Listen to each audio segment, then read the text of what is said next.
cric, crac, et l'histoire sort du bouteille. Il était un jour un prince, le prince Éole, qui marchait dans la montagne en direction de la tour. Il allait chercher la princesse prisonnière dans cette tour. Un peu inquiet, il se demandait « Est-ce qu'elle va vouloir venir avec moi ?» Tout à coup, 2 cavaliers sont arrivés près de lui et le premier a dit « Je suis le prince Gouad. Je viens délivrer une princesse prisonnière. »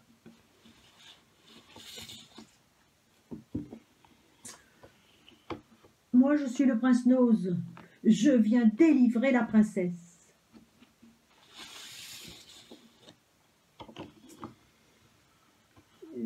Moi, je suis le prince Éole. C'est moi qui étais là le premier. C'est moi qui viens délivrer la princesse. Non, c'est moi. Non, c'est moi.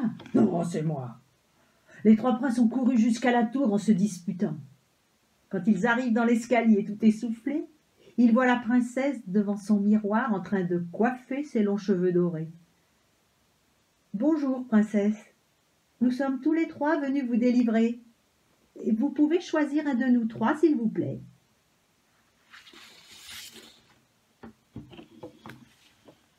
« Mais pas du tout.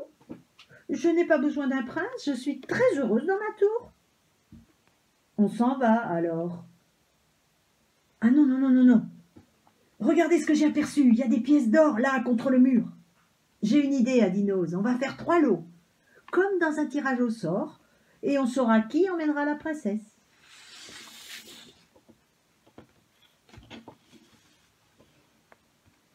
Le prince Éole n'était pas d'accord pour mettre une princesse dans un tirage au sort.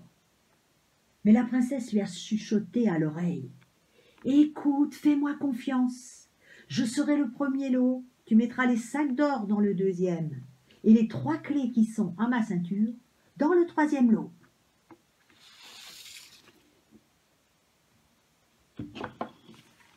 Le prince Éole a fait comme la princesse avait dit. Il a dessiné 3 cercles par terre avec la princesse dans le premier, les 3 sacs d'or dans le 2e et les 3 clés dans le 3e. Ensuite, on tirera la courte paille, on tirera la courte paille, celui qui aurait la princesse, celui qui aurait la princesse, ohé, ohé. Le prince Nose a caché les 3 pailles dans sa main. Le prince Gouad s'est approché, il a pris une paille et clac, l'a coupée avec son ongle pour qu'elle soit la plus courte. La princesse est à moi, la princesse est à moi. Le prince Nose a fait pareil avec la 2e paille. Je prends les sacs d'or. Le prince Éole, lui, a regardé le brin de paille qui lui restait et se demandait à quoi pourraient bien lui servir les 3 clés qu'il avait gagnées. Quand ils sortirent de la tour, les chevaux avaient disparu en emportant les réserves d'eau. « Il faut trouver de l'eau, il faut trouver de l'eau. Princesse, s'il vous plaît, aidez-nous. Je connais une source tout près d'ici, suivez-moi. » Pas content, le prince Gouad a attaché la princesse avec une corde. Et ils ont commencé tous les 4 à marcher. Le prince Nose se plaignait. C'était lourd, lourd, les 3 sacs d'or à porter. Et lui ne se plaignait pas, avec son petit trousseau de clés. En arrivant près de la source, il voit qu'elle est protégée par une grosse porte. « Oh, ce n'est pas une porte qui va m'empêcher de passer !» Et le Gouad s'est précipité d'un coup d'épaule de toutes ses forces. En vain. « Laisse-moi faire, Lino, je vais essayer avec un fil de fer. » Mais pas de cric, pas de crac, ça n'a pas marché. Alors la princesse a dit tout bas à l'oreille du prince Éole, « La clé, la clé, la clé !» Éole s'approche de la porte, met la clé la plus usée dans la serrure et la porte s'ouvre. Gouad et Nose se précipitent pour aller vers la source. Mais Éole se met devant eux, les empêche de passer. « C'est ma clé qui a ouvert la porte. Si vous voulez entrer, vous devez me donner quelque chose en échange. » Des coups de bâton, c'est ça que tu veux?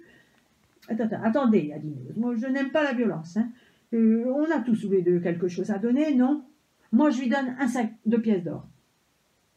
Gouad, fâché, a enlevé son manteau et l'a jeté aux pieds du prince Éole. Après, ils ont pu aller boire à la source.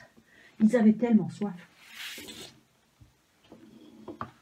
La nuit était tombée, ils s'installèrent pour dormir. Gla, gla, gla, gla, gla, gla, gla, gla. Mais qu'est-ce qu'il fait froid, les nuits sont fraîches ici. Alors le prince Éole s'est approché de la princesse et lui a déposé le manteau sur ses épaules. Oh, merci, merci beaucoup. Le lendemain, ils se sont remis en route. Gouad et Nose de méchante humeur tellement ils avaient mal dormi. La princesse, elle, avait très bien dormi.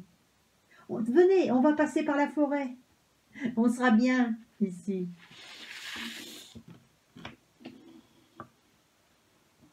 Ils ont repris leur marche. Il faisait sombre et tout à coup, ils ont entendu « Ouh, ouh !»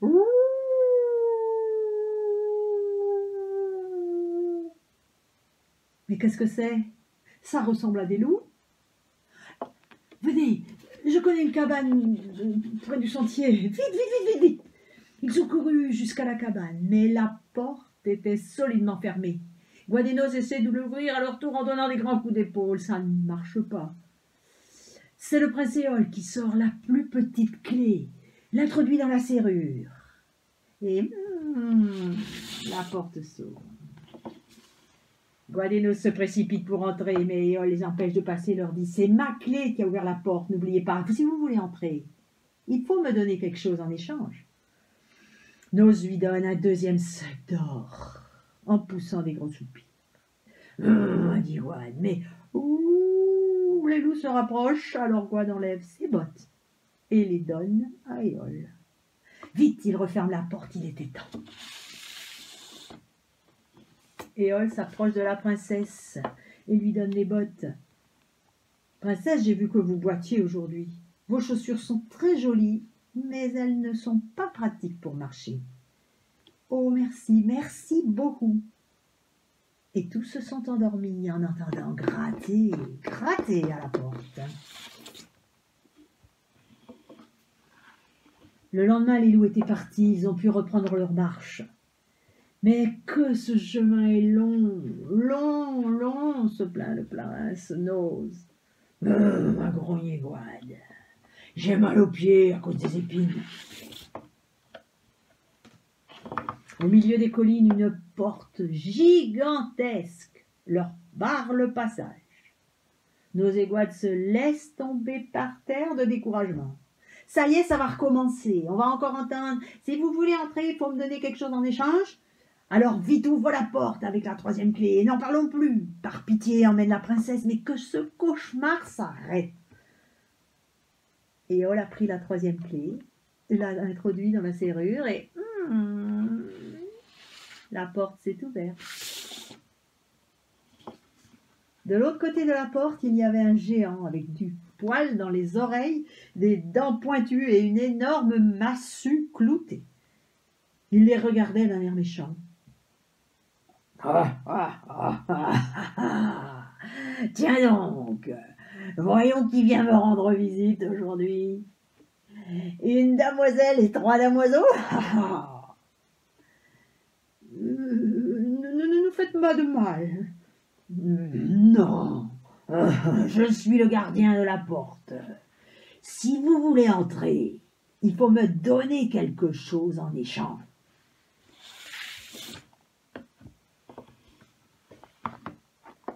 Le prince Éole s'est approché, il lui a proposé ses 3 sacs d'or, pour lui et la princesse. Marché conclu. Vous êtes libre, et toi? Je vous donne mon manteau et mes bottes, a dit Nose. Marché conclu, et toi? Moi, je n'ai rien. Je n'ai plus rien. Ce n'est pas grave, je vais te garder avec moi pour balayer ma grotte et faire ma vaisselle. Et le géant a attrapé Gouad par le cou et l'a emmené avec lui dans les rochers.